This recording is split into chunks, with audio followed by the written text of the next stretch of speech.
Hello! তো আজ হচ্ছে ২০২৫ সালের ২৫শে ডিসেম্বর। আর মা দোকান থেকে গিয়ে কয়েকটা কেক নিয়ে এসছে। তারপর স্নান করে ঝটপট পুজো দিতে বসে গেলাম। আর যেহেতু বৃহস্পতিবারের পুজো ছিল, তাই ঘট উঠিয়েছিলাম। আর এই দেখো পুজো দেওয়া আমার প্রায় কমপ্লিটের দিকে। আর আমি একা পুজো করছিলাম না, আমার সাথে আমার মাও পুজো করছিল। মানে আমাকে ধুনো রেডি করে দিচ্ছিল। তো এই যে আমি শিবলিঙ্গে জল ঢালছি, কিন্তু আমাদের এই শিবলিঙ্গটা বহু বছর পুরনো শিবলিঙ্গ। তাই হচ্ছে কালারটা এরকম ডিসকালার হয়ে গেছে। জানি না এটা পাথরের কিনা, কিন্তু অন্য কোথাও ক্ষতি হয়নি, মানে ক্ষয় হয়নি। তারপর দেখো আমার মায়ের ধুনো রেডি করে দিয়েছে আর আমি ধুনো জ্বালিয়ে দিয়েছি। তো এবার আমার দায়িত্ব হচ্ছে গোটা বাড়িতে ধুনো দেখানো।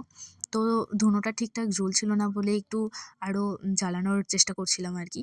তারপরে পুরোপুরি রেডি হয়ে গেলে আমি সব ঠাকুরকে দেখিয়ে দিই। দেখিয়ে দেওয়ার পর আমি আমার গোটা বাড়িকে ধুনো দেখিয়ে দিই। ধুনোর গন্ধটা আমার খুব সুন্দর লাগে।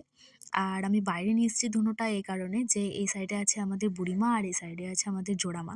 তো আমি বাড়ি থেকেই দুজনকে হচ্ছে ধূপ দেখিয়ে দিলাম।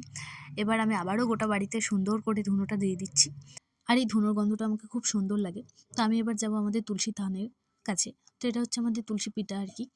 তো আমাদের বড় তুলসী পিঠা ছিল।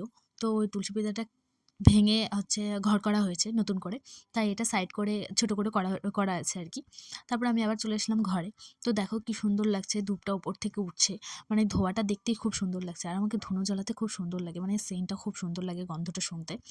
তো তোমাদের কাদের কাছে ভালো লাগে অবশ্যই তোমরা জানিও।